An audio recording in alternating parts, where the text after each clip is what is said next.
الحمد للہ رب العالمین الصلاۃ والسلام علی سید الانبیاء والمرسلین الصلاۃ والسلام علیکہ یا سیدی یا رسول اللہ وعلی آلک و اصحابک یا رحمۃ للعالمین۔ دوست احباب، دوسری شیطان کی حقائق لے کر آپ کے سامنے حاضر ہوا۔ اگر بندہ مومن کسی دنیاوی نفع کے لیے کوئی نیکی کرتا ہے تو اس میں وہ زیادہ تر ٹھوکر کھا جاتا ہے اور اللہ رب العزت کے قرب کے نزدیک نہیں جا سکتا۔ عرش الہی کے ٹھنڈے سائے کے نیچے مشکل ہو جاتا ہے جانا۔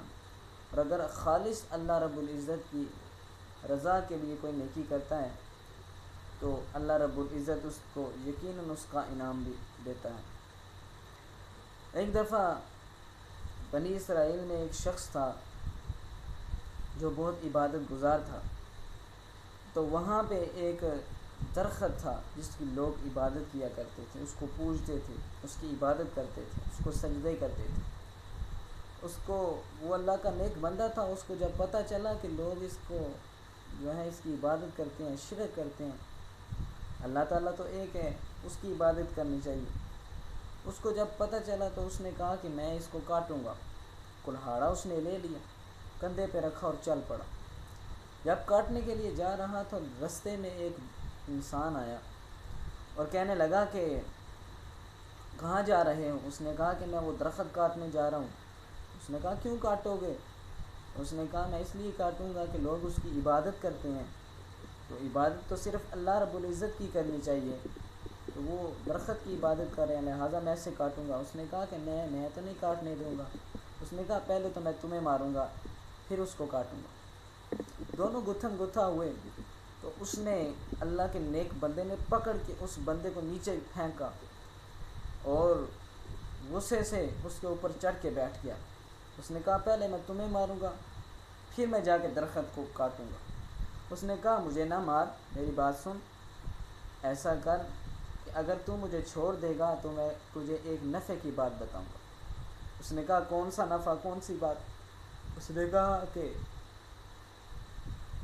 اگر تو درخت نہ کاٹے، گھر واپس چلا جائے، تو جا کے اگر تو جب بھی 2 نفل پڑے گا نا، تمہارے مسلے کے نیچے سے روزانہ 2 دینار نکلیں گے، اس سے تو کچھ صدقہ کرنا، کچھ کھلانا پلانا، کچھ غریبوں کی مدد کرنا اور اللہ رب العزت کے راستے میں خرچ کرنا، اور اس سے تمہارا فائدہ بھی ہے۔ لوگ اس کی عبادت کرتے ہیں تو کرنے دو، تم کیا جو ہے ان میں دخل نہ دو، تم جاؤ اور یہ آزما کے دیکھو، یقیناً ایسا ہوگا۔ اس نے کہا اچھا یہ تو بات تم نے ٹھیک ہے۔ وہ واپس چلا گیا۔ وہ جو عابد تھا نا، اس نے عبادت کرنی، نفل پڑھنے، نماز پڑھنی، تو اس کے مسلے کے نیچے سے 2 دینار نکل، کچھ کھلاتا، کچھ پلاتا، کچھ صدقہ کرتا، اللہ رب العزت کے راستے میں خرچ کرتا۔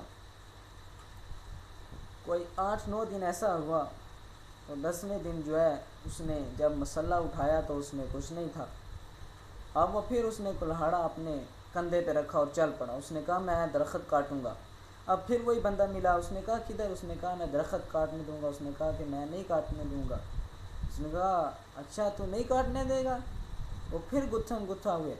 اب اس بندے نے عابد کو اٹھا کے زمین پہ مارا اور اس کے اوپر بیٹھ گیا۔ اس نے کہا کہ اب میں تمہیں ماروں گا۔ اس نے کہا اچھا مجھے بات تو ایک بتا، کچھ دن پہلے تو میں طاقتور تھا، تو جو ہے وہ میں نے تمہیں پکڑ کے نیچے پھینکا، اب تو طاقتور کب سے ہو گیا اور کیسے ہوا؟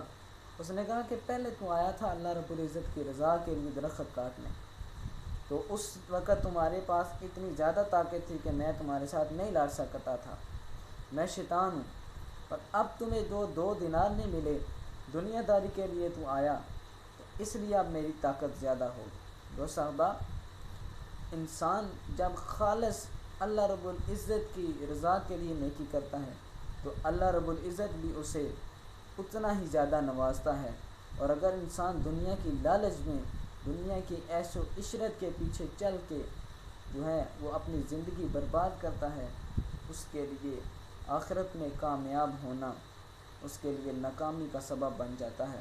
اللہ رب العزت ہم سب کو اپنی آخرت کی تیاری کرنے کی توفیق عطا فرمائے، اور پکی سچی توبہ کرنے کی توفیق عطا فرمائے، اور شیطانی وسوسوں سے ہمیں پناہ عطا فرمائے۔